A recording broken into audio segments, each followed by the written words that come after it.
17 million people watched the Oscars the other night.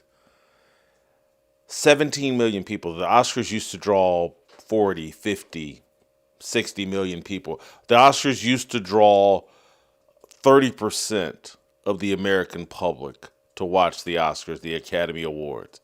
Now, at 17 million, it's attracting about 5% of the American public.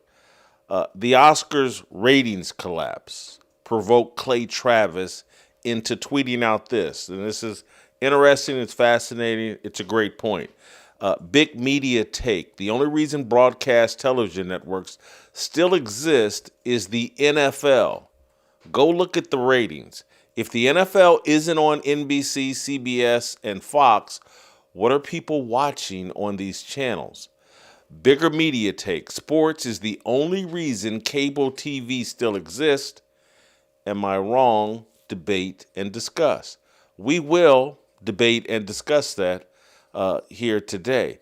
There is a king of reality television, and it is sports. Reality TV kings. We just, on the same week, we're sitting here like, man, the ratings have collapsed for the Academy Awards and the Oscars. That used to be a powerhouse. Other than the Super Bowl, it was like a big party, a big holiday event. Oscars night. Families would dress up. Families would throw parties. People would invite everybody over. People would have wine and beer and drink and food. It was like a celebration. It was a mini Super Bowl. And now it's nothing. And it's nothing because it moved away from reality. It's nothing because the movies are nothing. They are straight trash. When no one goes to watch the movies, no one's interested in who won awards for those trash movies. DEI has done this. The woke movement has done this. Woke movies, woke television, woke everything. The move away from reality. Movies and TVs no longer reflect our reality, and that has made sports the last thing still connected to reality, the last thing that still reflects an American reality. It makes sports more valuable. People have grew accustomed to turning on a television or going to the movies and seeing something that somewhat reflected reality. They don't give us that anymore. They give us and look, they've always done it to some degree, but they've gone to the extreme of showing us some farcical, made-up, woke vision of how they think the world should be. And the American public has rejected it, and they've quit caring about movies. Movie theaters have basically closed up, and you can blame that on the internet. Hey, you can just watch movies at home. But trust me, people would still love the movie experience. I would still love the movie experience. The best place to eat popcorn is at a movie theater. It's at a drive-in. If you really want to know, again, some of you may be too young and never remember going to the drive-in, but there's nothing better than eating popcorn at a drive-in seated in your car. It's awesome. But now that movies are removed from reality, why watch? Why go? Why go watch Hollywood pass out awards for movies that you're all seeing? Like, this is trash. Does anybody remember? I think it was 2018. There was a movie called The Shape of Water. It's one of the worst movies I've ever seen. It was anti-man, anti-Christian. It was, I think the woman fell in love with a fish because men were so awful. It was just a horrendous movie. And when they turned around and gave it the Academy Award for Best Picture, I was like, What are you talking about? It tells no larger story. It's not connected to reality. It's just an anti-man movie. What are you talking about? And I can't remember which came first, The Shape of Water or Moonlight. I think Moonlight may have been before The Shape of Water. It was after. Oh, okay, Shape of Water. And then the next year they give it to Moonlight. And I didn't go see it when it first came out, but it won the Academy Award. I said, oh, hopefully it's somewhat good. And this was some sort of black, gay, fantasy world movie that did not reflect reality at all. The storyline about the mother and the child, all of this was disconnected from reality. And I'm like, they just gave this movie the Academy Award because it was black and gay. Had nothing to do with reality. What is still connected to reality? What is still a reflection of America that people enjoy seeing? Sports. Particularly sports attached to patriotism. There is an underserved market of people out here that want to see things on television, things in popular culture that reflect a love for America and are connected to something that's believable. The WBC Baseball Classic in Miami just had record relevance, let's say, because we don't know what the television ratings are for it as of yet. But it certainly had relevance. Baseball has been perceived as a dying sport. But as the rest of the entertainment world moves away from reality, guess what's on the rise? Baseball. Their World Series with Shohei Ohtani. Just 18, 19 million viewers. More viewers for the World Series than for the NBA Finals.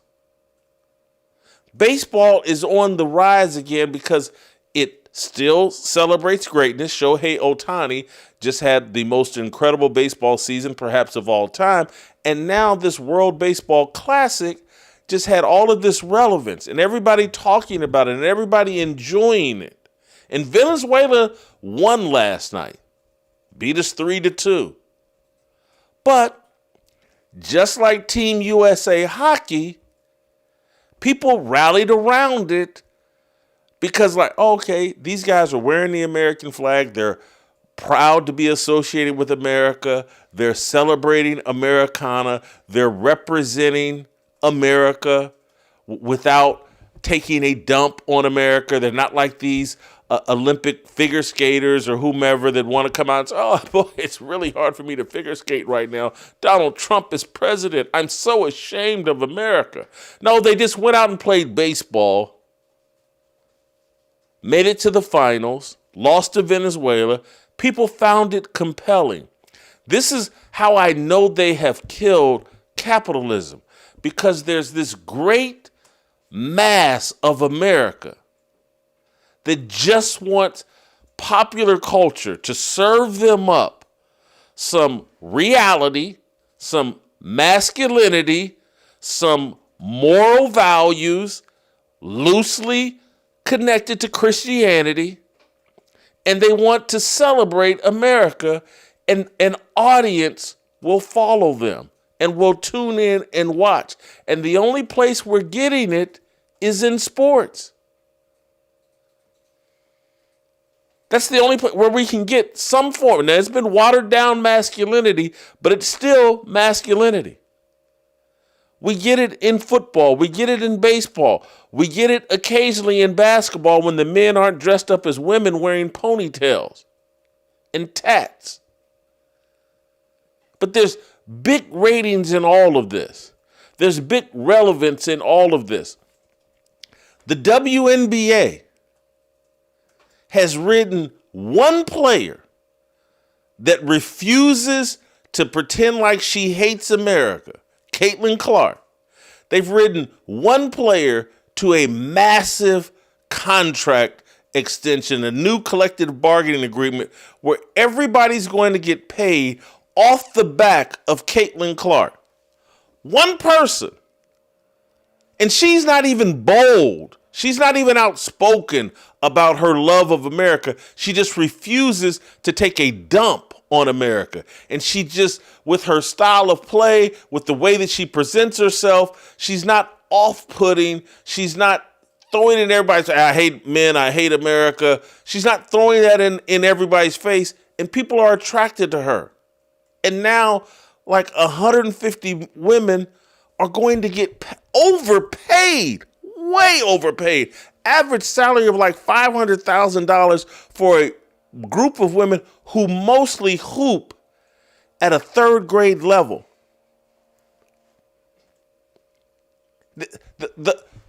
It is so obvious what's valuable and what will get traction in popular culture, but they refuse to give it to us.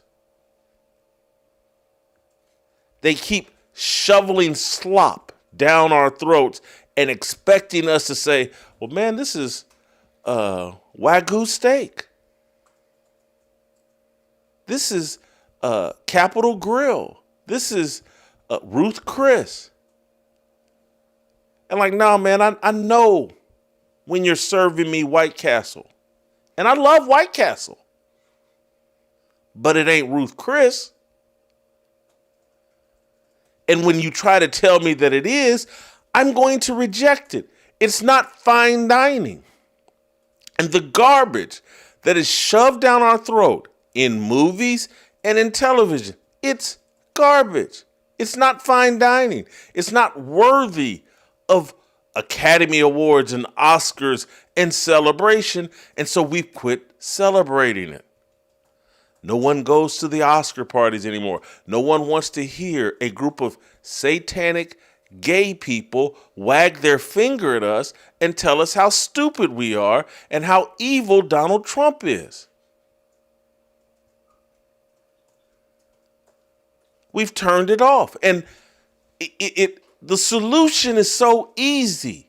The sports world is proving to us what America wants. Give me something that's a reflection of reality. And they refuse to give it to us. And they expect us to pretend like Michael B. Jordan in Sinners was a great movie. And that was some sort of great acting performance.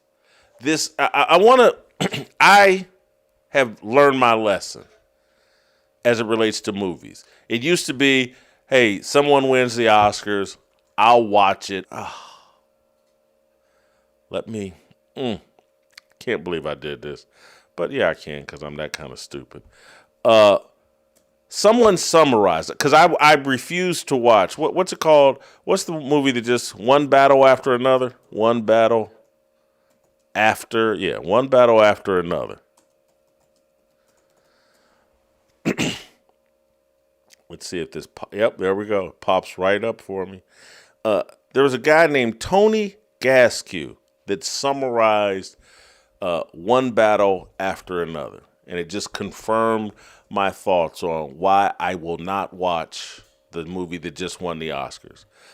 He writes, let me get this straight. A liberal white male movie director and staunch ally of black females makes a movie, One Battle After Another, which wins the Oscar for Best Picture, where the lead female character is an over-sexualized black female revolutionary with a fetish for white men, who becomes a government informant and snitches on all of her organizational colleagues, resulting in their assassinations and incarcerations while fleeing the country, abandoning her own family and daughter just for self-preservation. Congratulations. Black feminism has officially arrived on the global big screen. And I was like, yeah. If they weren't going to lie and tell you Sinners was a great movie and the best movie of the year, they'd find something worse to tell you that it was. or something just as bad. And that's what they did. And this has now been going on for nearly 20 years. I can't, I think it was 2013, 12 Years a Slave came out and won Best Picture. And I remember going to see it. And I remember throwing up in my mouth the entire time I was watching it. It's a series of slavery brutalization scenes tied together. The acting's weak. The story is bad. There's no love element in the story. There's a slave that gets stolen from his home and then goes through all these humiliation, brutality scenes, and that's it. They don't show him longing for his wife and child. They don't show him falling in love with anybody. They just show him being brutalized by evil white men. And you say, well, that's what slavery was. No, it wasn't.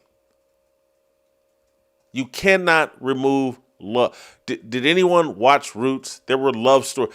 Roots showed you the brutality of slavery and the wickedness of slavery while also showing you that there was love there, that there was humanity there on both sides.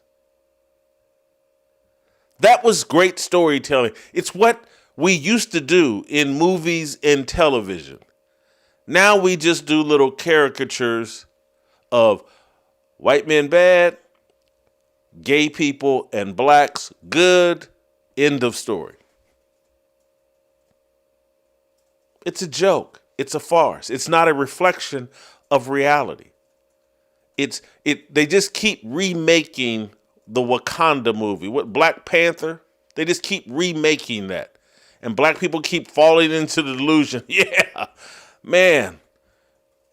If the evil white man hadn't come captured us over in Africa, we'd still be living in Wakanda, where we solved every disease and had the most advanced civilization in the world.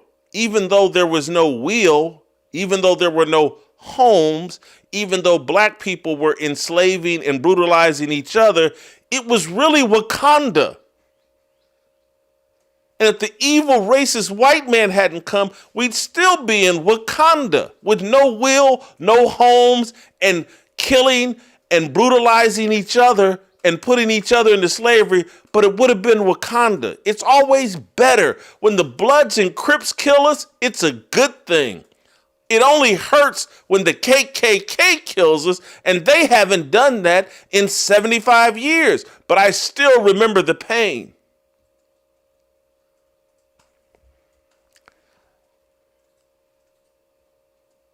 Reality TV. We need more of that. We need more television and movies that reflect reality.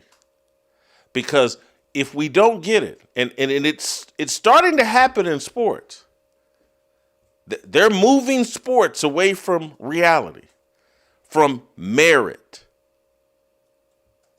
They're going to eventually kill sports. They're going, like the NBA is not nearly as relevant as it used to be because it's flown off into disreality or some fantasy world. And some 12 Years a Slave type movie that I'm supposed to believe that guys making 40, 50, 60 million dollars a year, they're really just slaves being mistreated by the white man and they're not being respected. Look around at what's working. Team USA hockey, all white. I didn't watch the WBC. I heard a lot about it. The highlights that I watched, I didn't see a lot of black Americans in the highlights. The WNBA is riding the back of a single white woman. Every other woman in that league, including the white ones, they're trying to destroy the league with their feminist anger and removal from reality. The NFL finally this year is like, hey man, we had enough, man. We ain't gonna play this Rooney Rule game. We're not going to play the DEI game. I'm going to hire whoever the hell I want as head coach. This caught my attention. It's not what I do, but I just saw a video this morning on Twitter. Some white rapper came out with a song called White Nigga. White rapper. And he's like, I don't care. I don't need your permission. I'm doing this song. And I'm going to just keep it real. I don't listen to rap anymore, but this just caught my attention. I saw it. This song slaps. It's a banger. It's a banger. And it's like white boys, they're not asking for permission. They've had it. It's the one thing that we've dominated, sports. We're going to throw it away and hand it over to the white folks. They're getting traction and leading their sports to relevancy and again, in the NFL, the needle is starting to move. Christian McCaffrey won't be the last white running back. Sam Darnold just won a Super Bowl before Lamar Jackson did. I'm going to throw in this last little thing about the Oscars had fewer viewers than the TPUSA Kid Rock halftime show. It's so obvious what the American public wants and isn't being served. And every time they get a little sip of what they want, they just chug it all down like it's the last water in the Mojave Desert. And Hollywood and some parts of the sports world want to continue to serve up slop, and they're being disappointed that even when they rig up the ratings the way that they have. Again, the Oscars, the Academy Awards, just like the Super Bowl, in this year of rigged Nielsen ratings where everybody's going up. The Super Bowl and Bad Bunny and that garbage they served us at halftime went down. The Academy Awards and all the garbage and disconnect from American patriotism and American reality went down. And every time they serve us something patriotic, every time a sports team can get out from underneath all the racial garbage, everybody tunes in to watch. That's my take for today. I got some other things. Danny Kanell is going to join us at the end of the show. We'll talk with Danny about Maxx Crosby, saying some very interesting things about what went down in Baltimore. Gave me a whole different take on what happened with Maxx Crosby and the Baltimore Ravens. We'll talk with Danny Kanell, and we'll talk with Steve, Skap, and Dre about that as well. We'll talk with them about what I just unpacked for you at the start of the show. So it's going to be a fantastic show. There's some other topics that, sorry, I can't recall off the top of my head, but I'll remember when we get there. I got so immersed in what I wanted to say off the top. But hit that 5-star rating at Apple and Spotify if you're listening there or watching there. And make sure you support our sponsor. The Love of My Life is the sponsor of our show today and most days, Preborn. You guys know how I feel about Preborn and its support of our worldview that life begins at conception. No organization does a better job of supporting our worldview that life begins at conception than Preborn. Preborn provides expectant mothers who are considering abortion. They provide them an ultrasound, introduce that baby's heartbeat image to the mother while the baby's in the womb. Now that mother is twice as likely to choose life, and that's where Preborn steps in, steps up, and supports that child and mother for up to 2 years. Preborn is absolutely amazing. They save about 80,000 babies' lives a year. This year, they're going to do it again. They're going to do it because we're going to do our part and support Preborn. Each ultrasound is $28. 5 ultrasounds, $140. Our money buys ultrasounds. Our money allows preborn to support these mothers when they choose life. Preborn chooses them because we financially back preborn. If you want to do something amazing, something that makes you feel good and puts a smile on God's face, save a baby's life today by giving to preborn. There's two ways to do it. Go to preborn.com/fearless. That's preborn.com/fearless, or dial pound 250 and say the keyword baby. I'm going to take a sip of water, take a short little break. When we come back, Steve, Skap, Dre, next. I was in the SEC. The Big Ten had gotten 4 teams into the tournament. The SEC had gotten 3 teams into the tournament. You know what we met about in the SEC? We got to change the RPI because the RPI has been tricked by the smaller schools to take our bids away at the big schools. So they went away from the RPI because people had figured out how to rig the RPI, and we inherited this new net formula. They hired some professor from MIT to help put it together. Well, they used all these metrics to give us our numbers. Well, Jason, let me ask you this. How does anyone, I got 11 new players. How does anyone know what our so-called number is before the season starts? And 90% of the schools are just like us. Our number to start the year was 197. That was one of the better numbers in the MAC outside of Miami and Akron. So if all our numbers starts at 197 and nobody plays you,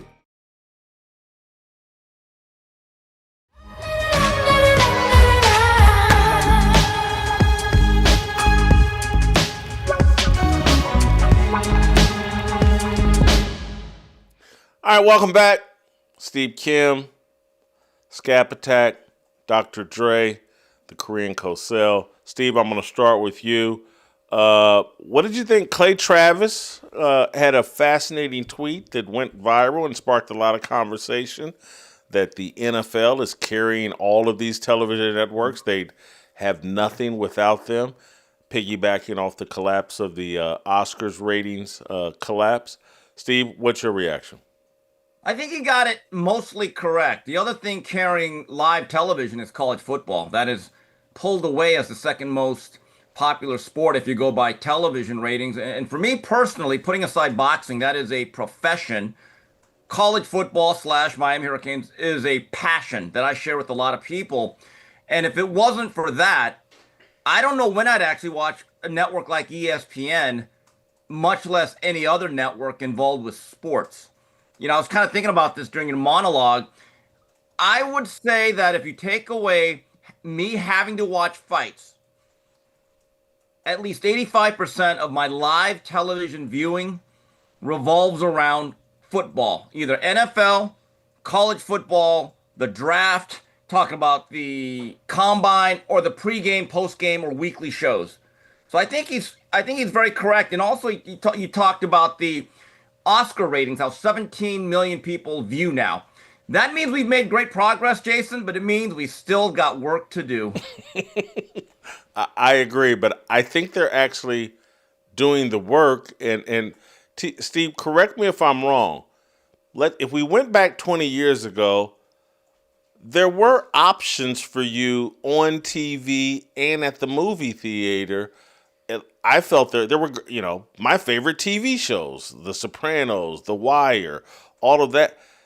It's all disappeared. It's like there's no options out there for me. Jason, there used to be a time, I think all of us at our age, we probably had at least a dozen television shows that we would watch, right? Growing up for me, it was Happy Days, Different Strokes, Facts of Life, whatever popular sitcom was on. And then as I grew older and more eclectic, 90210. Yeah, I admit it.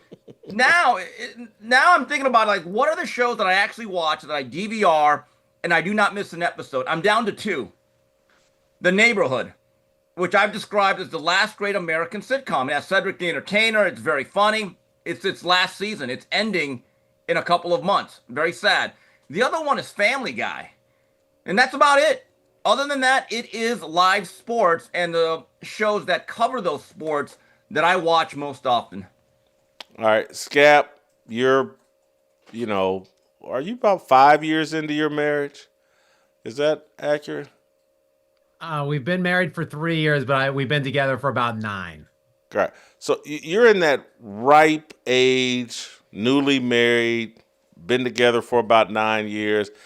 Couples have TV shows, and do you have less or as many as you used to have? How much television do you and your wife watch?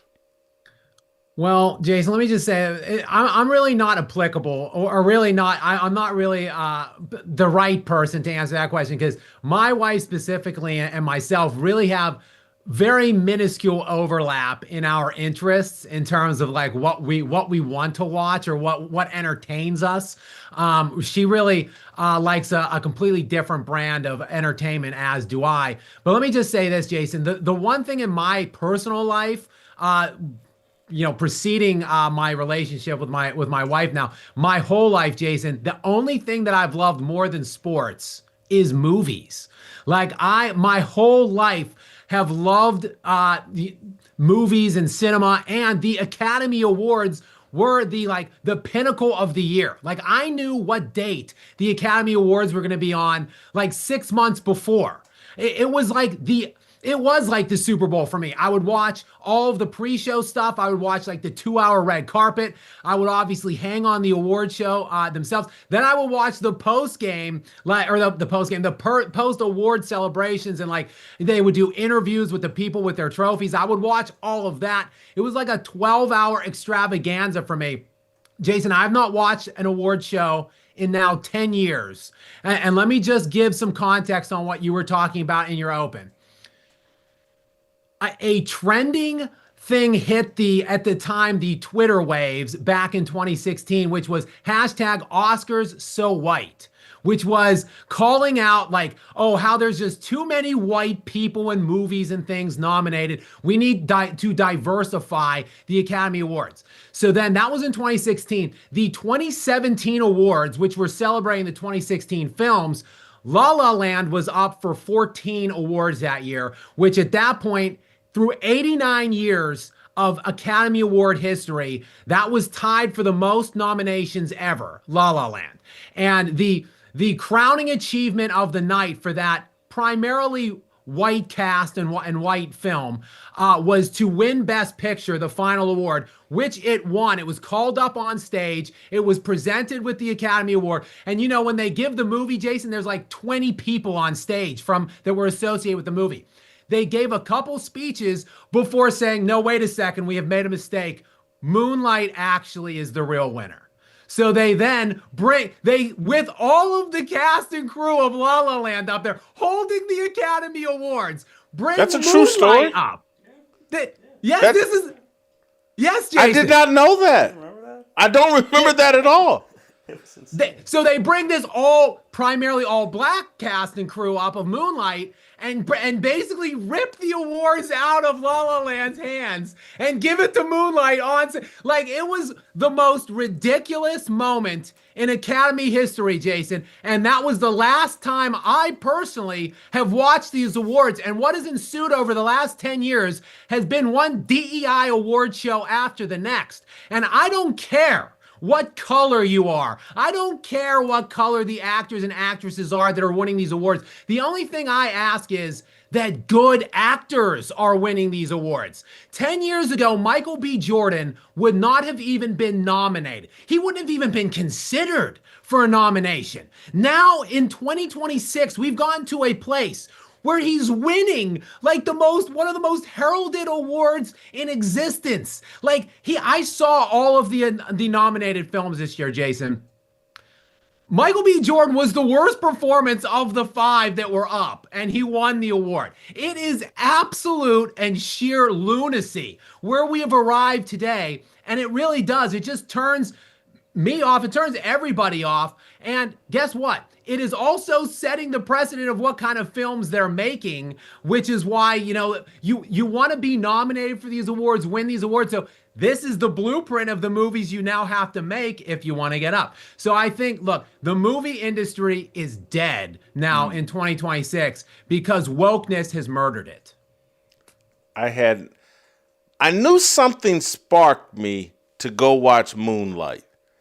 And I thought it was just winning the Academy Award, but now I'm sure it was the controversy about how they won it is what made me go watch Moonlight. And I didn't watch. I walked out of Moonlight probably 45 minutes to an hour in. I mean, it was just too much for me. Dre, your thoughts? So Jay-Z put out an album in 2017. He had a song called Moonlight, and the hook said, "We're stuck in La La Land." So the whole thing was about people think it's one thing, but it's actually another. So I do remember that whole Moonlight La La Land thing. Now, I'm not a big movie person myself, but to Scap's point, when you lower the bar, you lose the winners. When you raise the bar, you lose the losers. So when you lower the standards of what's acceptable and what's okay and what you have to do to win Best Picture at the Oscars, I posted about this on X the other day, that they've set all these criteria. You have to do these things to even be nominated to win. You're lowering the bar of standards. Now you're making it about identity rather than about performance. And when you do that, the high level performers are going to go away. The high level performances will be lesser because now you're giving out the award based on something that is not about excellence. It's not about performance. And that's what happens with wokeness. That's what happens with DEI. And it's not so much about those things specifically, is that when you make it about that, now we're saying that what goes into the driver's seat is not what's the best performance, but who fits the identity criteria best. And when you do that, again, both things can't be in the driver's seat. This is what you get. I think that's one of the main reasons why sports are holding on to their relevance and perhaps even growing their relevance. It's not just the NFL. You look at the contract the WNBA got from streaming services and television networks, and now these women are all going to be overpaid. Again, I look at Team USA and the relevancy they had, Team USA hockey. I look at this WBC baseball classic and the relevance it had. As everything else becomes about identity, the things that are actually about excellence and competition actually gain more value. Dre? Exactly. And that's for the people who are looking for it. Let's be clear with an asterisk, Jason. It's for the people who are looking for excellence. There are people out there who believe, hey, me or people who are similar to me or people who I identify with, they're not getting the success that they should get because of their identity, because they're gay, because they're female, because they're black, or because they're brown. And by the way, black and brown are not one big group. And what happens is those people are looking for, hey, let's get the identity things. Let's get Michael B. Jordan the award. Let's make sure the Oscars are not too white. Let's make sure the WNBA players are making money that is comparable to what the NBA players are making, not because they're worth it, not because they've earned it, but just because they have this, so we got to have this, so it has to be more equal. This is the equity in diversity, equity, and inclusion that is being done incorrectly, which is why I've always been an anti-fan of the concept, not for the reason that many people talk about it politically, but because it is the antithesis of high performance. Steve, the NFL and its stranglehold on popular culture, do you think it's unbreakable, that it just goes on and on and on forever, or is there going to eventually be a sports bubble that pops? Interesting question. I just want to say one thing for Michael B. Jordan. I'm just glad his career recovered after Creed 3. That may have been the worst movie. I remember we did a review of it. You disagreed. I thought that was the worst. By the way, congratulations to him. In terms of the National Football League, Jason, I was just thinking about this for the past few minutes. Why does sports still have a hold on the American public, and why, for the most part, does football retain its value? Well, I think a lot of it, for better or worse, Jason, we didn't bring this up, gambling. I mean, the whole notion, look, now you're not just betting on the games, you're betting on props, you're betting on individual players. So a game could be 48-0 with 3 minutes to go in the third quarter. But if you have a prop where a guy has, and you went over 2.5 catches, and he sits at 1 reception, trust me, you're watching that like the Super Bowl. So I think that whole dynamic is propped up by gambling. And we could say it's good or bad for the American culture. I hear both sides of the argument, but that is a factor. It's bad, and if that is true, which I believe you're right, that the gambling deal is propping up the sports world. That means that at some point the sports world is going to pop. It's unsustainable. You can't have guys like Skap, hardcore NBA fan, whose most of his content is built around, man, it ain't what it used to be. A lot of NFL content around, it ain't what it used to be.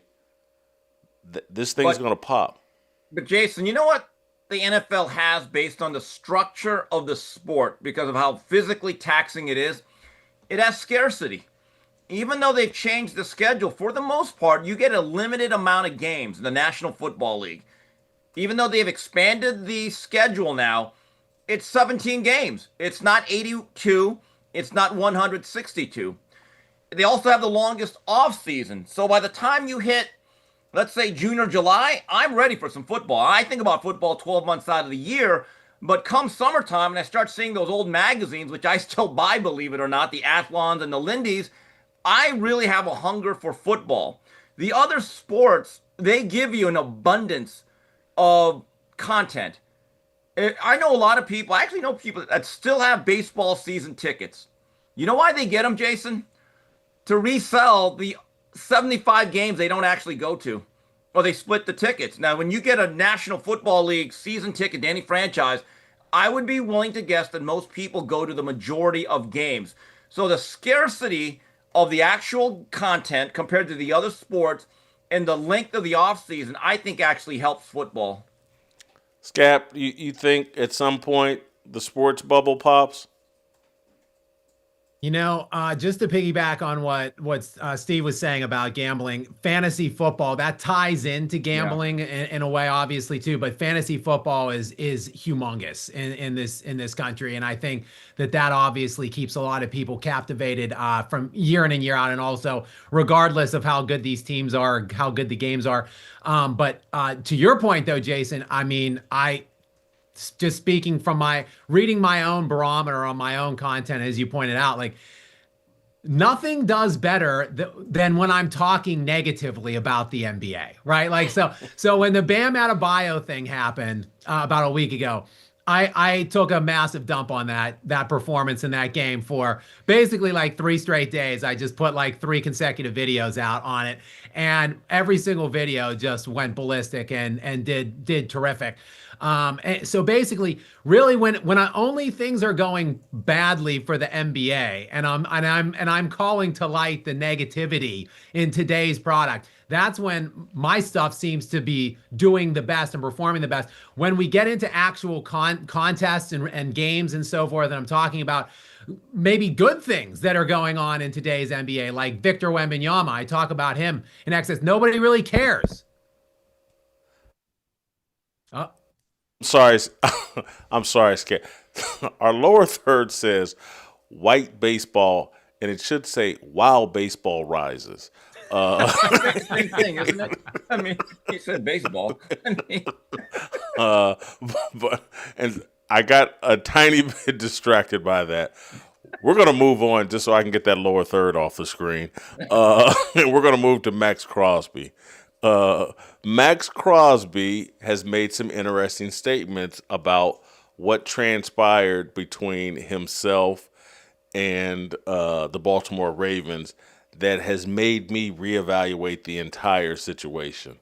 The fact that they did not fly him private to his opening press conference or meeting, what was supposed to be his press conference, announcing him going to the Baltimore Ravens.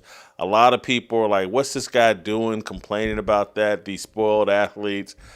And I get where people are coming from, but this is not the way a multi-billion-dollar professional sports league franchise operates when they sign one of the 10 most talented players in the league. They fly them private. This is a major red flag to me. Let's play the clip of Maxx Crosby talking about it. Other part, they picked me up. They flew me to D.C. because there wasn't many flights. They flew. It's like we flew first class. They flew me to DC because I was only straight through. We had to drive 2 hours from DC all the way to Baltimore after the 5-hour flight, bro. That was That's weak. Oh my! I was sick. I'm like, damn. Put up, just you know what I mean? edge. Like you're sitting on a plane all day. You're like, I just want to go and lay down for a second, catch my thoughts, bro. 2 hours in the car. I'm like, this is crazy. So we drove all the way to Baltimore to like the harbor, and we get there and it's like maybe 8:30 at this. Maybe I don't even know what time it is. Like 7, something like that. Oh, come on. Yeah. Steve, you don't. All right. This is a red flag. They should have flown the guy private. This is an indication they weren't serious about Maxx Crosby. Oh, well, okay, I don't disagree with, but come on. He's making it sound like, well, they made me fly Spirit or Frontier. It was first class. The other thing is, now, did he drive himself? Or did they say, just catch an Uber, keep the receipt, and we'll reimburse I'm you? sure they had a car service. I'm sure they had a car. Hello? First world problems. Give me a break. You're evaluating the wrong thing. You're evaluating Maxx Crosby. I'm evaluating the Baltimore Ravens and whether they were serious about trading for Maxx Crosby. Oh, I agree with you. They got sticker shock. They got post-buyer sticker shock. And they looked at the other option, which was that other guy that was free. And they said, he's cheaper and younger. Let's go there. No doubt. But Max, you flow on first class, and they probably had like one of those stretch limos or one of those SUVs. You didn't drive yourself. Come on, I'm not with them on this one. Dre, what do you think here? I think it would only be a story if this is way out of line of their normal standard procedure for a high level player, which I don't know for sure it is or it isn't. Crosby didn't sound like he was that surprised by flying first class. He was complaining about the drive going from DC to Baltimore, which doesn't seem like too big of a story to me. Dre, you're dead wrong. He's complaining, but he's complaining in a way he doesn't want to deal with the blowback. If he comes out and just says flat out, man, they should have flown me private, which he had a right to say, it would have totally been misinterpreted. Oh, this spoiled, privileged athlete. He's just letting people like me know, and other people that know what's normal operating procedure in the NFL, like, this wasn't normal. This is, to me, I think the young people call it dry snitching. I think he's dry snitching here and just letting off the signals and letting people like me and guys on ESPN and Fox Sports do the heavy lifting and pointing out like, oh, man, the Ravens weren't serious here. They pulled some shenanigans. Scap, am I right? Am I wrong? No, you're right, Jason. I mean, what does it cost to send a private jet? Like $15,000, $20,000 maybe? No. What are we talking? It'd have been probably $30,000 to $40,000 one way. All right, whatever. This guy's making whatever. He's going to make, $100 million throughout his contract. 30 to 40 million a year. And Steve Bisciotti was talking about it with Lamar Jackson earlier this offseason. Like, Lamar, I'll send my plane to get you. You can fly private. This is normal, standard operating procedure for guys of this level when a team acquires you. I agree. I like, could you imagine seeing like Maxx Crosby just strolling through the airport, like getting like I'm sure Maxx Crosby flies commercial. I'm sure, seriously. As a private citizen, I can't imagine that every time he hops on a plane it's private, because that adds up real quickly. But Maxx Crosby flying first class isn't a big deal. It's only a big deal because it's his first press conference, first signing, and, it's just not. I think the bigger story here is the Ravens clearly were never really serious about executing this trade. And that is a classless maneuver by the Ravens. I can't think off the top of my head their GM's name, but I listened Eric DeCosta. I listened to his presser in the aftermath of that trade falling apart. And he was, talking about how, no one feels worse about this than me. Get out of here. This was just an elaborate ploy that they ran, I think, and basically to try to feel the market out. And when they determined that they could get a player, like you said, younger, for free, essentially. They then blew the trade up with the Raiders. To me, that's bad pull if you ask me. I think they should be docked. I think that the NFL should take 1 first-round pick away from the Baltimore Ravens for this. There should be some sort of penalty. I don't know if a first-round pick, that might be over the top, but I trust me, the Raiders have every right to be upset. They went with a strategy, off-season strategy, who they acquired, thinking Maxx Crosby's gone, spent a bunch of money. This has some cap ramifications for them. Maybe they're happy about retaining Maxx Crosby. They'll certainly be a better team with him, but this is certainly moving to plan B, plan C, caused some discomfort. They thought they were acquiring a couple first-round draft picks for Maxx Crosby.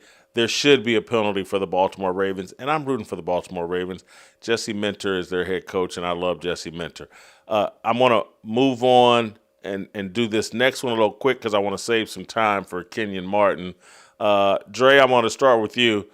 Master P wants to be the head basketball coach at Arizona State. I think this dream was hatched by Deion Sanders. Not Deion calling Master P, but Deion Sanders inspiring, making Master P think, hey, man, I had sons that played basketball, and I coached them, and I coached AAU ball, and now I'm working as some sort of an assistant in basketball operations somewhere. What do you think? Master P got a shot at landing the Arizona State or any Division I basketball coaching situation as a head coach? Absolutely, he has a shot. Now, you didn't ask, is he going to be any good, and should he get the job? Those are two other different questions. So does he have a shot? Absolutely. Why? Because he's a celebrity. He's well known. He can play up I'm from the hood. I can speak to these young black men. His basketball is most of the best players are young black guys, and his name is still relevant to them, even though he may not be so active as a rapper anymore. So he absolutely has a shot. Now, is this a good thing for a Division I university to hire Master P as their head coach? I would say on the surface, no, because he'd be getting hired because of his name, not because of his actual bona fides as a coach. And yes, he's put in some time as an assistant coach, but has he worked his way up the ladder to earn that spot being a head coach?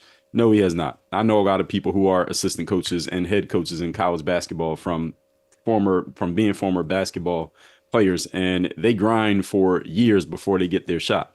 That doesn't mean that Master P has to grind for the same amount of time, but he has to prove that he's actually really doing the job, really doing the work, and is really in the trenches the way that someone who is going to be great at the job does. Even people who have been players and grinded for years as assistants become head coaches and fail. Patrick Ewing, for example, comes to mind. And there are some who went straight to the top without being assistants, and they've done pretty good. JJ Redick is doing okay right now. And it can go a lot of different directions, but does he have a shot? To answer your question, absolutely he has a shot. But if I was an AD, athletic director, I'm not hiring Master P. Steve, I think he actually has a shot and a legitimate candidacy because they've turned college basketball into AAU basketball. And if you saw Master P as a head coach of an AAU team, you'd be like, yeah, that makes sense. I guess it would. I remember years ago, Master P actually tried to be an agent and negotiated one of the worst contracts ever for Ricky Williams. I mean, that was a bad contract. Yeah, he made him say, he did. Yeah, and that should have got him disbarred. I've always liked Master P. I think he actually gives a pretty adult attitude and air. I've always thought he was a pretty serious human being. The question is, to add on what Dre said, in theory, it can work because he gives you buzz, he gives you pizzazz. The kids may know him, the parents may know him. Maybe that holds weight. But I still think even in the NIL era, it takes a lot of work. You've got to respect and embrace the grind. I remember when Clyde the Glide Drexler, certainly one of the greatest Houston Cougar players ever. Who can forget Phi Slamma Jamma? He got the job and he found out real quick, I'd rather golf. And it didn't work out. And then you had Chris Mullen, who I thought was a real basketball guy. That really didn't work out at St. John's.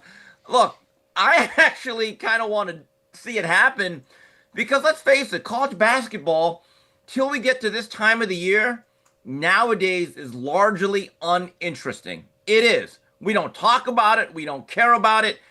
So far as I'm concerned, it's a win-win for us. It'd be interesting, and it would give us content. Scap, be quick and hurry. Well, obviously he doesn't deserve the position, but what does deserve have to do with anything about it? What does earning have to do with it? I mean, we saw Steve Nash, Steve Kerr. They jumped to NBA head coaching positions with no previous coaching experience. Master P actually did play college basketball. He played semi-professionally, and he was on a couple NBA preseason squads as well. So look, he's played. He has a playing background and playing history. So I don't see why he couldn't get this job. And even though he doesn't deserve it, I'm rooting for him to get it. He played because he's famous, not because he did the work.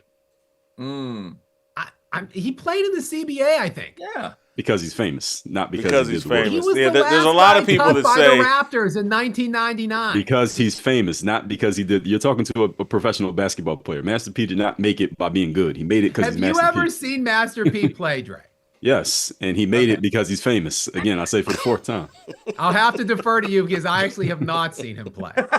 Exactly. Let me get to the real question. Are you better than Master P? When he was playing and when I was playing, yes, I'd wipe the floor with Master P. Woo! Let's set it up. Get it out, Whitlock. I don't play anymore. I don't think he does Dre, either. one-on-one basketball game. Neither of us play anymore. I'll probably be playing his son. Well, I can tell you who's not playing. It's Kenyon Martin. I don't know if you guys have seen this clip. But he took one of Gilbert Arenas' employees, and I guess his employees, to task. And again, I haven't quite figured out the timeline when the guy put the video together that made fun of him, when the guy tried to apologize to him. But Kenyon Martin brought the guy on camera and gave him 20 to 30 lashes. The guy said his name was Toby several times, and Master P would not quit with the whip. Let's play the clip. One of the people that works here that we see daily, and I brought this person into my home. Hey, Suge, come here. No, you tried to apologize. So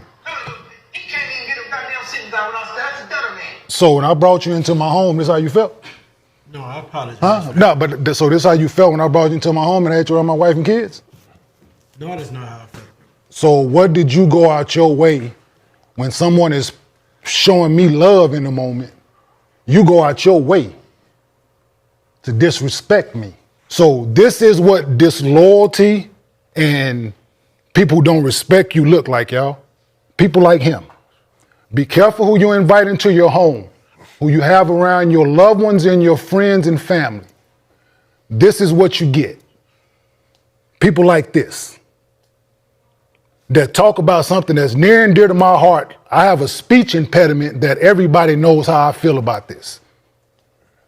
Right? People that don't have a voice able to speak up for themselves, this is what this is about. You don't tease something of someone I have no control over and think it's okay. Let me get this out of the way. I like and respect Kenyon Martin. I'm not saying that as a joke. He used to appear on Speak for Yourself. Kenyon is a solid individual. Not perfect. Obviously, none of us are. But he's a solid individual. I'm not sure how I feel about how he handled this. And I know the young guy, or the guy, I don't think he's that young. He made a mistake. He tried to apologize. I get why Kenyon, he had a stuttering problem. I get why he's sensitive about that issue. And I certainly know how it feels like, man, I helped this person. I fed this person. I brought this person around my family, brought them in. People of Kenyon's age and older, bringing someone into your house has great significance to them. Great significance. And say maybe some younger people don't understand that significance, but I've got mixed feelings, so I really can't wait to hear you all's take. I'm going to let Dre go first. Several things here. First of all, Gilbert Arenas was clarifying that video that the producer made happened before he even was working on Gilbert Arenas' podcast. That's number one. So this happened before the guy was working with Kenyon Martin. It wasn't after he was in his wife and kid's house. Secondly, Kenyon Martin, I actually like his existence on that show. I don't watch the show, but I see the clips all the time because he's the adult in that room. Gilbert Arenas is a class clown. Nick Young's a class clown. Rashad McCants, I don't know that much about his personality, but he's crowned himself an internet clapback guy, i.e. class clown. Gilbert Arenas is the only serious guy on the show. What's the other guy? Kenyon Martin. Kenyon Martin, no, the guy from LA, the guard. From a left-handed guy who played in Italy. No. The guy who played for the Milwaukee Bucks scored 55 points his first season. Brandon Jennings. Brandon Jennings. Yes. Kenyon Martin's the adult in that room. So I like his balance of energy with those other guys. However, this right here, this is overly sensitive black man energy. He used the word disrespect. The guy's not disrespecting you to make a joke about you on the internet when he didn't even know who you are. That's not disrespect. Kenyon Martin took this way too seriously. And he said, you're making a joke about something that I can't control. Kenyon Martin's been in locker rooms. That's all we do is joke about things that people can't control because that's their weak spot. And that's the thing we go after. If somebody's big, we make jokes about their size. You got a big head, you make jokes about that. They have big teeth, you make jokes about that. People can't really control that. So yes, you do make jokes about those things. Now I get him having a stuttering issue. I didn't know he had a stuttering issue. He speaks pretty smoothly to me. But if he does, I understand that being a weak spot for him and maybe why his personality is how it is from the outside looking in. At the same time, for him to make such a big deal out of it, if you're the bigger man, you approach that smaller guy, so to speak, in private. You handle it in private as a man. You don't bring it on TV to make a show of, let me show you how I dress down this guy to prove a point. And he was on some other show talking to somebody. I saw the clip this morning. And the guy is basically egging Kenyon Martin on to basically take a round victory lap to talk about how, yeah, I had to show him and had to put him on Front Street for disrespecting me and making jokes about me when he was around my family, XYZ. This is a little bit too much. This is a little bit Russell Westbrook-y when he started getting mad about the West Brick and approaching fans at halftime. This is what this feels like here to me by Kenyon Martin. This is an uncalibrated, disproportionate reaction to what happened. Scap.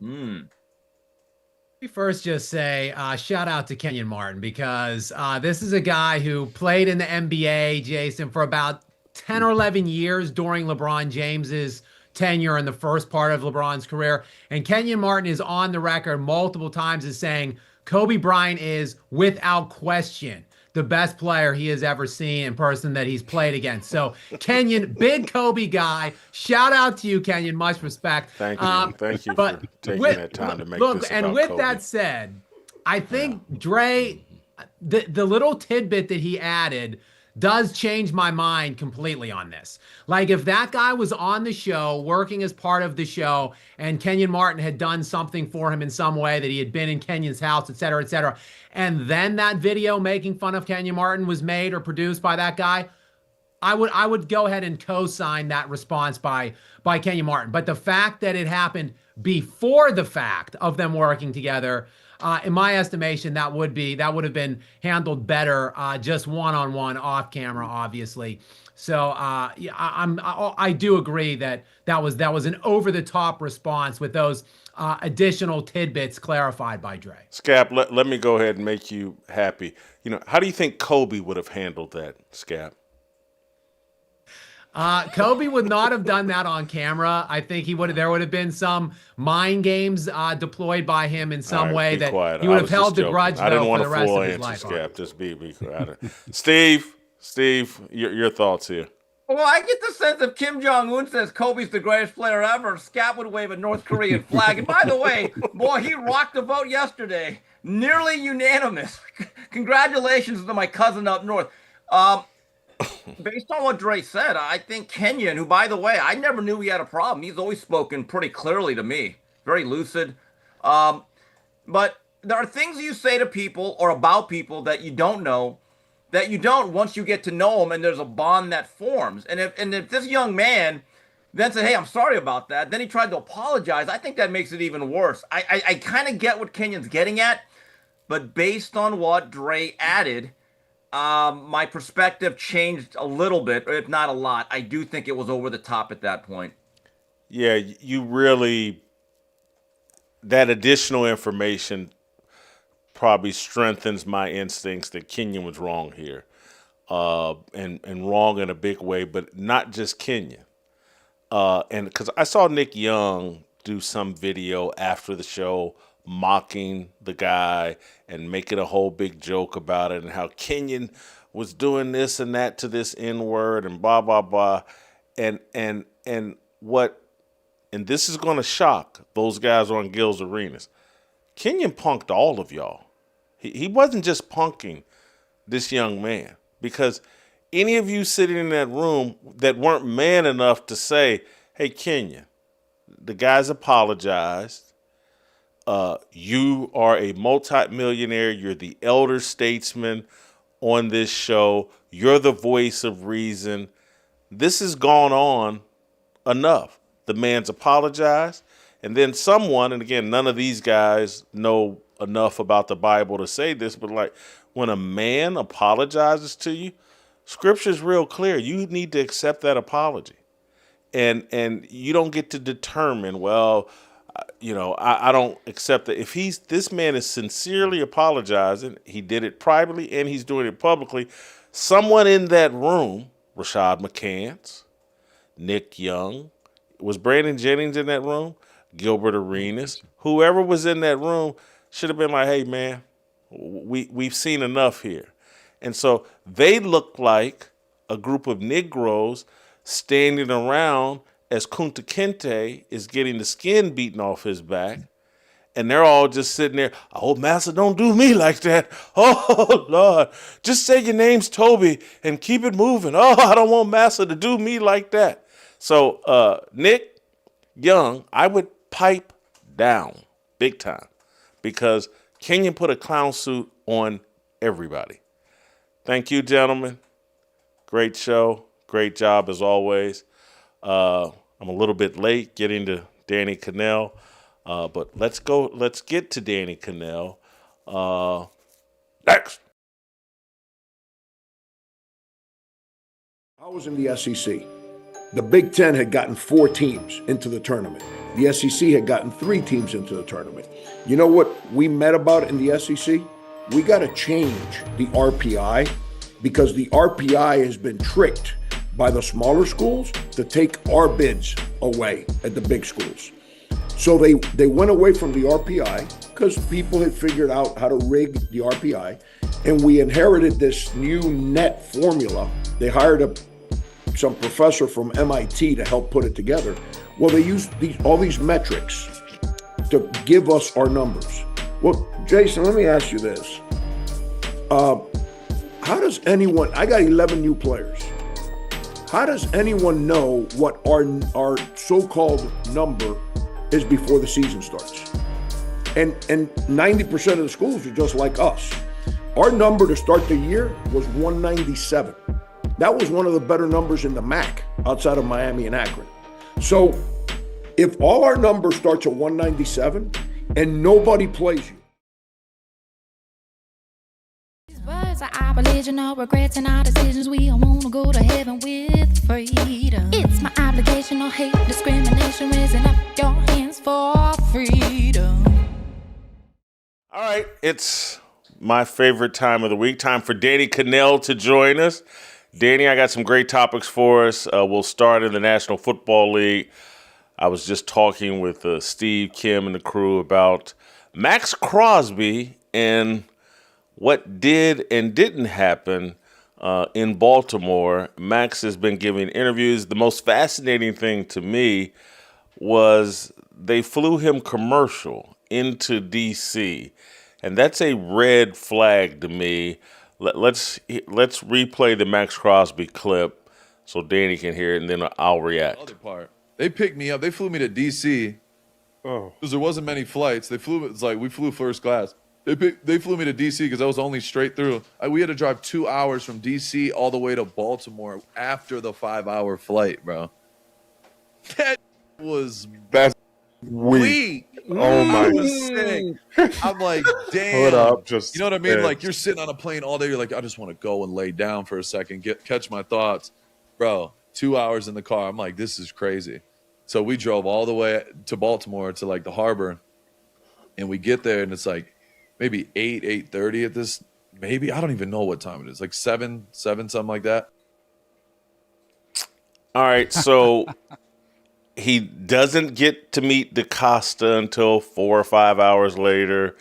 The meeting with Jesse Minter seems a bit off. But the big smoking gun is this is one of the top 20 players in the NFL right now, one of the 2 or 3 best defensive players in the NFL. You've just traded first-round picks to get him, and you don't fly him private into Baltimore. That's the first thing that I've heard that's made me think, oh, this was smoke and mirrors. The Ravens weren't serious. I am with you on this. I mean, we're talking about a player who makes $30 million a year, right? Who probably is used to traveling private on his own dime, right? And you're, an organization which prints money, every NFL franchise does.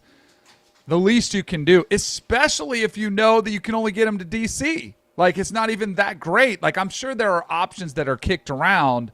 And I do think there is an elite class in the NFL. Like, I don't think you're doing this if it's a guy who's a 4th or 5th year player who's going to make league minimum and he's just a guy. Maxx Crosby is not just a guy. So it does make me wonder. But see, here's the thing with the Ravens. Like, I do think they had the Trey Hendrickson idea in their minds. They had probably had conversations. But Trey Hendrickson was asking for big money, and he was trying to play hardball with a lot of teams. And then I really think this was a great leverage play from the Ravens. And I think they probably used Maxx Crosby as leverage and realized, and maybe even the back of their minds, like if Trey Hendrickson would have said, because I talked to some people that are pretty close to Trey, said he was willing to sit out a year. Now, a lot of players say that, right? That's your only point of leverage is, hey, I'm just not going to play. And he had been, had made that known that I'm willing to sit out. So if you're the Ravens, you don't want to get stuck with nothing, but you don't want to give up a king's ransom for Maxx Crosby, which they did with the 2 first-round picks. So they probably had it there, bring in Crosby, and at the end, like you're thinking, well, if this is a leverage play, why would we waste our money on a private jet and roll out the red carpet for him when all of a sudden this deal goes down, Trey Hendrickson magically comes back and his people say, hey, maybe we'll be willing to come down a little bit of price and talk a little bit if you're still interested. And by the way, Trey Hendrickson was very interested, so the Ravens are able to use this to manipulate the whole situation because I do think I think you're onto something. I do think it's a red flag that they would not send the PJ for Maxx Crosby. Listen, if I'm Maxx Crosby or if I'm his agent and his handlers or whoever's making these details, it should have raised a red flag with them. That his agent should have been like, man, they're not going to fly one of the 2 or 3 best defensive players. I can't. Hadley was telling me this morning about a defensive player the Chiefs signed. Not a front line. They flew. The guy's wife was showing pictures of the Chiefs flying him out private for the first press conference. For a player of Maxx Crosby's caliber, they fly private to their first press conference. I defended the Ravens and said, nah, this thing just didn't work out there, blah, blah, blah. But having listened to Steve Bisciotti talk about Lamar Jackson all offseason about how, hey, I'll send my jet to bring you up here, to bring you there. Well, Maxx Crosby is the Lamar Jackson of your defense. And yes, again, you're giving up a king's ransom to get him. The Ravens did something. Is it sketchy or is it just smart what they did? Well, I think they've burned some bridges. I think every team that's willing to do business with the Ravens is going to go in very cautiously from now on. I think a lot of other front offices don't like the way that this played out, but this is also a ruthless, cutthroat business where, teams are going to do whatever they have to do to win. I mean, look at all the look at the Patriots scandals that they've been through with cheating and, all the accusations of cheating that have gone on. I mean, teams are willing to do whatever it takes to win, and I think that includes building a roster and getting, the best possible deal you can get. And Maxx Crosby was not the best possible deal. It was an easy decision to make to back out of Maxx Crosby.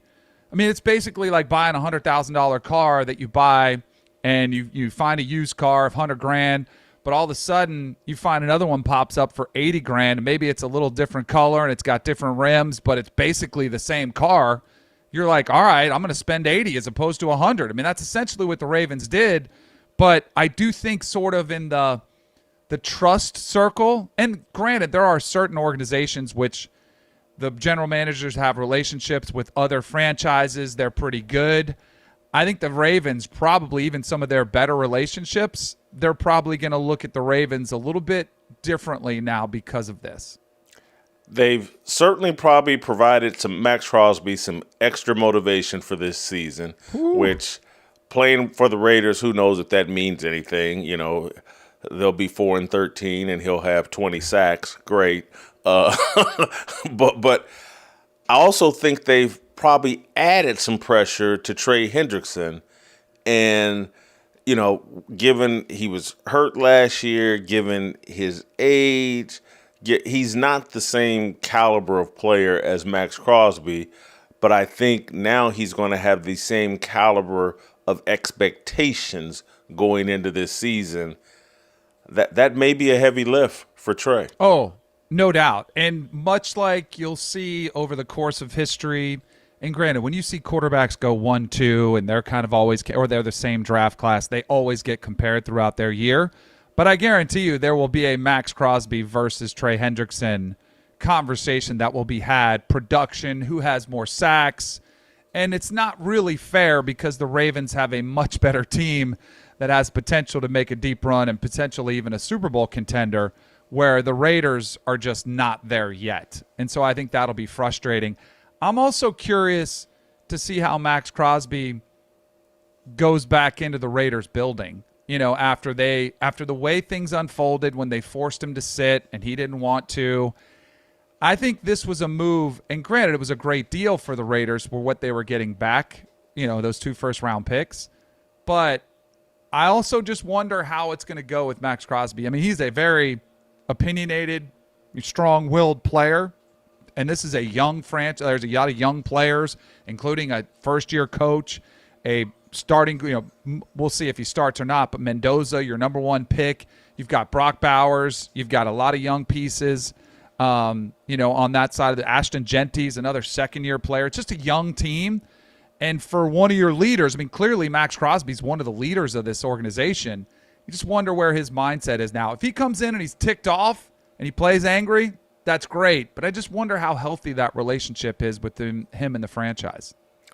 I just thought of another layer to this in terms of what may have been motivating Baltimore. Their young center, Linderbaum, goes to the Raiders on a really significant deal. That's Lamar Jackson center. That's a very important player that they've lost to the Raiders. Fernando Mendoza was the biggest winner of the free agent market because of the Tyler Linderbaum signing. I mean, when you think about as a player, the biggest jump for quarterbacks, I think, is mental. It's the mental, handling the pressure, but even more so handling the playbook and how much you have on your plate at the line of scrimmage. And you can hear it when you watch TV. You know, you can hear when they mic up the players. You can always hear the quarterback, you know, they're pointing out, all right, 52 is the mic, 52 is the mic, or, you know, we're redirecting, Roger. Like, they're directing traffic up front. And a lot of that is for both pass blocking schemes and run blocking schemes. But I remember earlier in my career, and I bet this is what they do with Fernando Mendoza, they give those communications to Tyler Linderbaum early. Say, all right, Linderbaum, you call out the mic, you set the protection so that Mendoza can just worry about the things that, you know, are kind of entry-level stuff, like your progressions. Where am I hot? All right, now I know who the mic is. Because a lot of times it's hard. You know, you're trying to decipher. They're showing you different fronts, 3 down, 4 down, you know, all that communication they can put on Linderbaum's shoulders early while Fernando Mendoza kind of gets up to speed. So I thought, and by the way, he's an incredible blocker. He's an incredible player up front that for a quarterback, if you do have a bad offensive line, you know, as crazy as it sounds, the tackles, you can kind of, in a weaker tackle, you can just beg him, just say, kick him outside. Like, I get he might beat you, just push him outside, and then as a quarterback, you can step up in the pocket. But if your interior is weak and the interior of our offensive line, there's nowhere to step up to. So then you're screwed. So I do think that is big for Fernando Mendoza, that the Linderbaum signing was huge for him. Yeah, the relationship between quarterback and center is a relationship that we kind of talk about because of the snap, but it goes far beyond that. There should actually be a bit of a friendship, maybe other than the backup quarterbacks. The quarterback and center should actually be friends. Yep. And you know, like, understand the game, kind of see the game the same way. This may bore people, or I may be going with an old story, but people don't realize this, but the early part of Jeff George's career in Indianapolis, one of the reasons he got off to such a poor start is because he didn't get along with their center. They had a center named Ray Donovan, who was a hell of a player. But he had a unique personality, and when Jeff was a rookie, Ray Donovan picked on and bullied him. Rather than treated him like a valuable first-round pick quarterback to help the franchise, Ray Donovan bullied the guy, and Jeff didn't have the right personality to handle it then, and that was kind of his rookie season. It just got off to a bad start because him and the center didn't get along. Let me keep it moving here while I bore you with old stories about I was going to give you a story about Dan Marino and Dwight Stevenson, who was please. Unbelievable, all-time, five-time All-Pro center. I thought that was huge. He was his center from his rookie year to his fifth year in the league. And just remember hearing stories about how great Dan Marino raved about his center. Remember, he'd buy all his offensive line, the isotoner gloves. But I thought that was huge for Dan Marino early in his career.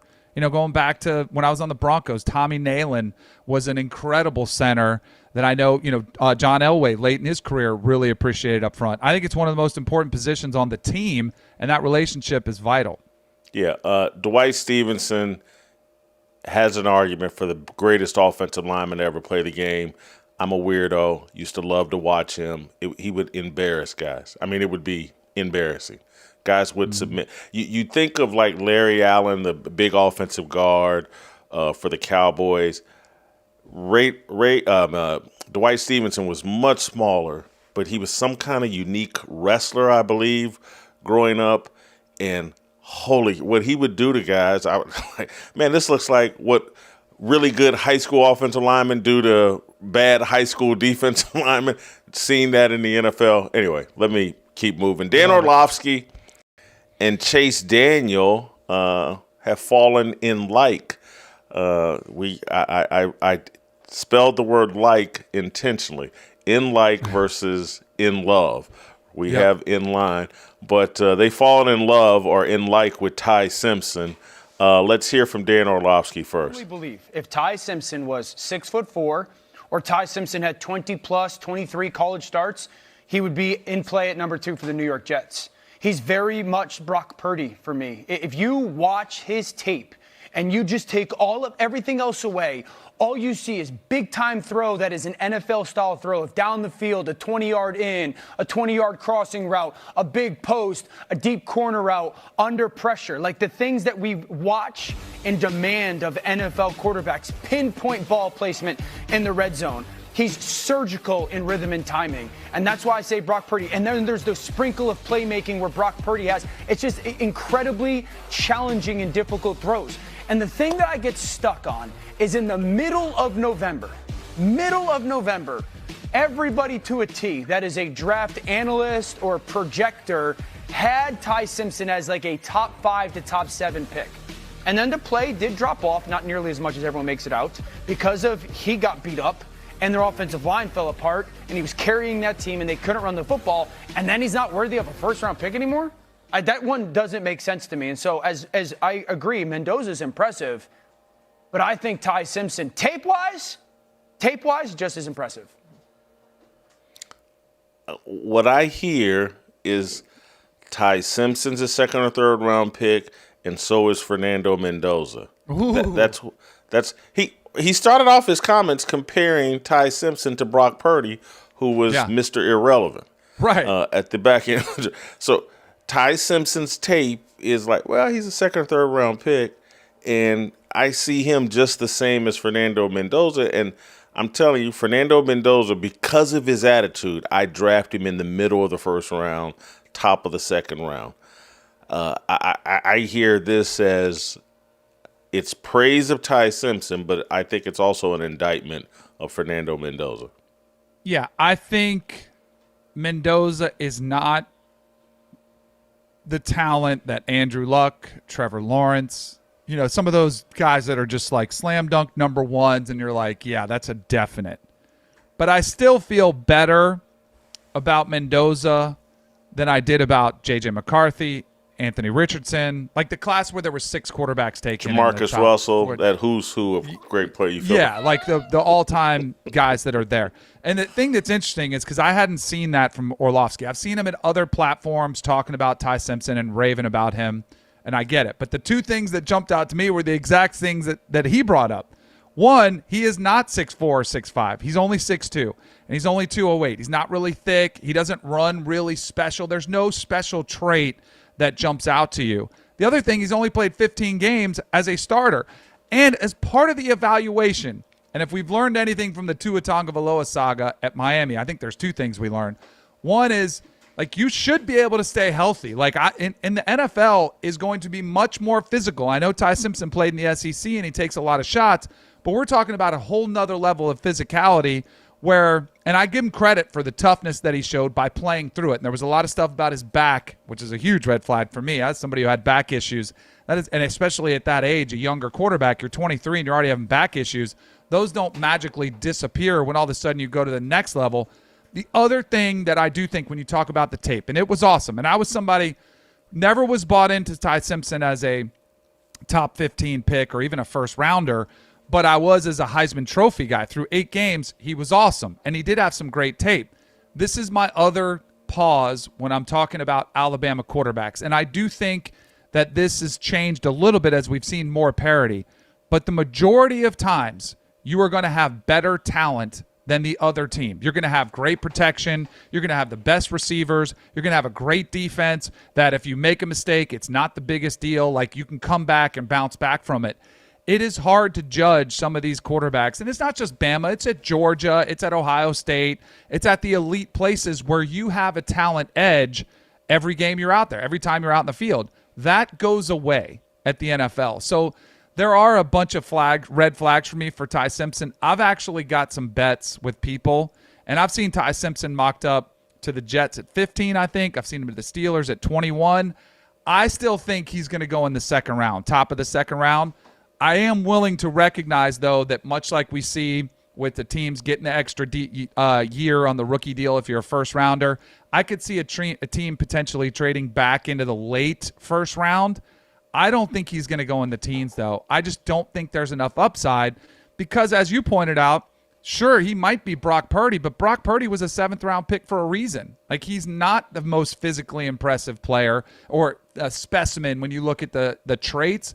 Now, he is special as a work ethic guy, and I would remind people, I don't know if Brock Purdy is drafted by the Jets or the Raiders or the Browns or some of these other teams if he's enjoying the success that he's had. He's with a great offensive mind in Kyle Shanahan, which is an incredibly player-friendly, quarterback-friendly system that has had a lot of talent around him. And I was somebody who was a little bit late to the Brock Purdy party, and I think he's definitely a quarterback who's worthy of the deal that they gave him. But I still don't know if we find out about Brock Purdy, the player that he is, if he's on another organization. He got a perfect setup for him, and he's made the most of his opportunity. So I think the Brock Purdy comp is probably a pretty good one from a physical trait standpoint, which is, again, goes why I think he should probably be a second rounder. Yeah, I'm not at the Brock Purdy party. I'm thinking about getting dressed and, maybe I'll hit it late, around midnight or so, see if it's really popping. Oh, you're saying even now to this day? Like, you're just not to this day. in. I'm still not on the Brock Purdy party. Not against it. It's like, right. My friends are all at the like party. I've kind of bought in now. He's had some pretty special games. He did play well in the Super Bowl. Like, he's played pretty good on the biggest stages. So I'm more sold now. But I was already late to the party. It sounds like you're still outside, maybe I'm in still line waiting to get waiting in. for that call. I'm still, there's a certain girl that I want to show up at that party before I get out of bed and put some clothes on and go. So not there yet. Let's move on. Jaylen Waddle has been traded from the Miami Dolphins to the Denver Broncos in a pretty significant deal, in my opinion. I'm open to hearing the argument that the Broncos now with Waddle are the favorites in the AFC. Is that true? Are you in the Bo Nix party? Are you in that? I'm in the Sean Payton party. Sean Payton is, an older version of Kyle Shanahan. I could play quarterback for Sean Payton and be relatively effective. Yeah, and I do think it felt like they were a piece away in one of those pieces. I mean, Cortland Sutton is good. He's a big physical target, but I do think they needed to add another piece. Waddle's somebody who can really pop the top off of defense. He's got incredible speed. He's one of my favorite players that I've ever talked to, and it started back at Alabama. Do you remember when he missed most of his last season at Alabama, and they were playing in the national championship game, and everybody, this was pre-NIL. I think this was 2020. I think it was the COVID year, if I'm not mistaken. And everybody was like, oh, just shut it down. You got this ankle injury. Like, why would you come back for that? And he came back and he played the national championship game. And I remember I asked him about it on the Dolphins. And I've interviewed him a couple times with the Dolphins as well. With SiriusXM, we do a little training camp thing down there. He is a pro's pro. Like, he is somebody who gets how special the opportunity is. He gets, like, how he wants to win. He just doesn't want to get paid. He wants to leave a legacy. So I think from both aspects of the player that you're getting on the field production-wise, but also the professionalism and sort of what he brings to the locker room, I do think this is a huge, huge add for the Broncos. The reason I would hold back a little bit is because of the Bo Nix aspect. I'm not completely sold on Bo Nix kind of being the quarterback, but again, I don't think he's a quarterback that you would win because of, like, hey, put a team on your back. But I do think with Sean Payton, you could win with him. You know what I mean? Like, I think there's a separator, and I think you could win a Super Bowl with Bo Nix. So, yeah, I don't know if I would put him at the favorites, but they definitely have to be up there. I think this was a huge ad. Great defense. Yeah. Sean Payton, a championship coach. And now where Waddle, just with his speed alone, again, it's going to open up the running game even more. And the running game, not just for the running backs, Bo Nix will make him a more effective runner. I just think this is a monumental move. This is the kind of move I wish the Buffalo Bills had made for Josh Allen. It's the kind of move I think they needed to make. And so that's a good segue into A.J. Brown still wants out of Philadelphia. And I think the Bills should try to target and get him. And I know he's had some attitude problems. What wide receiver doesn't? But a big physical receiver with those type hands. I think he's got a body built for Buffalo in that weather in January. The Bills still, in my view, need to do something, and A.J. Brown would be a great target for them. So I agree. So I think it's broken in Philly. I don't think that's a surprise. I think that relationship has been broken. I think another AFC East team should go after him. I think the Patriots should. The Patriots, and both of these teams, Bills made the move for DJ Moore. The Bills brought in Romeo Doubs. But I think both of them could use an additional player of A.J. Brown's caliber, especially because the Patriots, Romeo Doubs, I think, is a good number 2, but he's not a number 1. And the Patriots still lack a number 1. And the Bills, I think DJ Moore is closer to being a 1. But I think what you said there, I think A.J. Brown is one of those players that you need to have a healthy relationship with the coach. Nobody knows him better than Mike Vrabel from the time with the Titans. And I don't think Vrabel wanted to trade him away. I think that was the relationship that Vrabel had with the GM at the time was a little contentious. I think that's a whole nother story. But I think Vrabel knows A.J. Brown, kind of knows what it takes to manage him. And I would, if the Patriots went after A.J. Brown and got him, I think they might be the team that would that would be that kind of signing, like we were talking about Waddle to the Broncos. I think if A.J. Brown went to the Patriots, I would put them back in the Super Bowl. If A.J. Brown would, that the Patriots is a hell of a deal, and I hadn't thought about the whole Mike Vrabel label or relationship along with that. The Patriots would be a very, very good slot for him. Finally, Danny, final topic here, and I wouldn't mind spending some – no, it's not the final topic, final football topic. Matt Leinart is refusing to unretire his jersey for USC recruits. I love it. Let's hear from Matt Leinart, and then we'll hear your take. There's been multiple times where people at USC have asked me if I would unretire my jersey for some 5-star prospect. And do you want to know what I told those guys straight up? I said, absolutely fucking not. I am never going to unretire my jersey for some random dude who, by the way, now could wear number 11 and transfer after a year.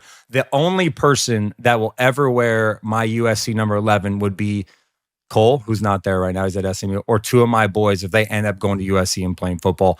That is it. Woo! I love it. I think it's the right position. Your thoughts? So initially when I saw this, my initial take was, man, like this feels like a big ego play. Like Matt Leinart's not going to let anybody wear his number. But when I heard it from him and heard the context, which he's talking about today's landscape, I think he's 1,000% spot on. Did you see the story where Troy Aikman played at UCLA? He gave a big donation to help sign a player. And I thought it was a little unique because Troy Aikman said, hey, I was a little miffed. I'm not giving any more money because he didn't get a thank you from the player. I don't know, but like Troy Aikman was basically like upset that the player didn't even stay at UCLA. I'd say that's where I'd be if I was Matt Leinart. Now, the only thing I would say is he said it was only for his son or one of his sons that would play there.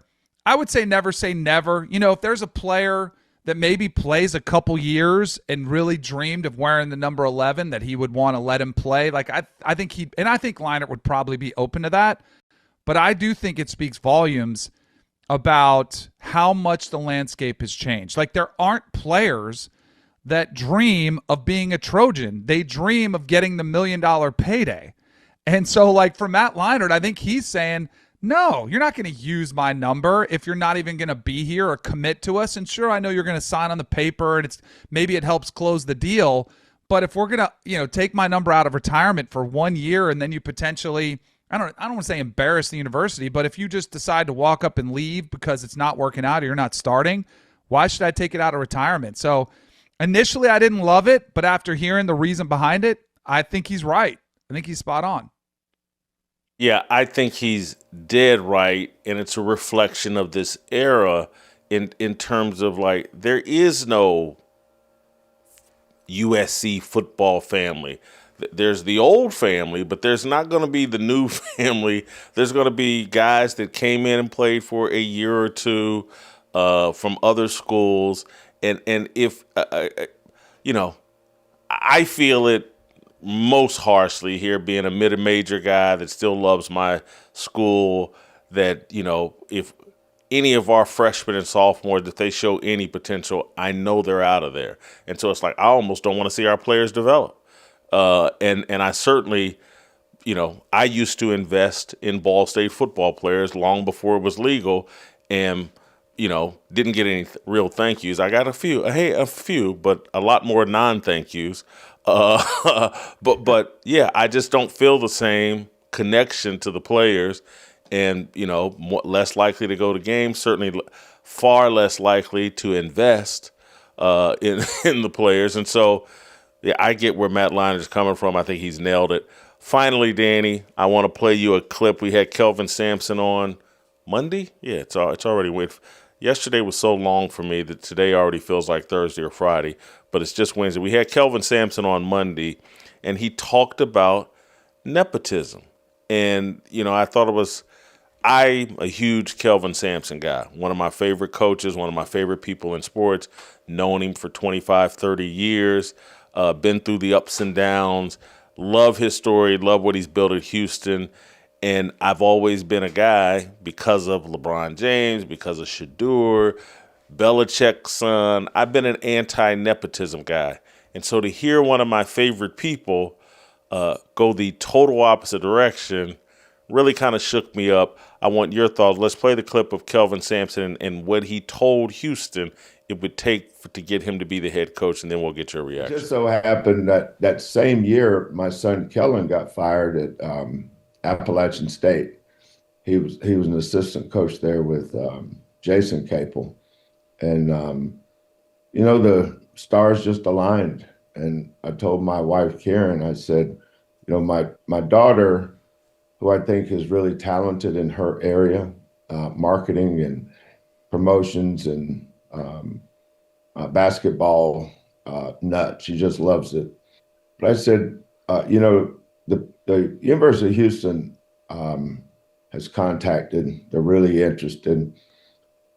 But I asked them about their nepotism law, and they said, we do have a nepotism law in the state. And I said, well, if I can't hire Kellen and Lauren, because I thought if I could get them together, we knew how to build a program. When Houston offered me the job, I said, you've got to find a way to get around this nepotism thing. Because if I can't hire my son and my daughter, then I don't think it'll work. And so I think they looked at Texas Tech with Coach Knight and his son to find out how that worked. And they came back to me and said, okay, I think we can do it. Here's what we're going to do.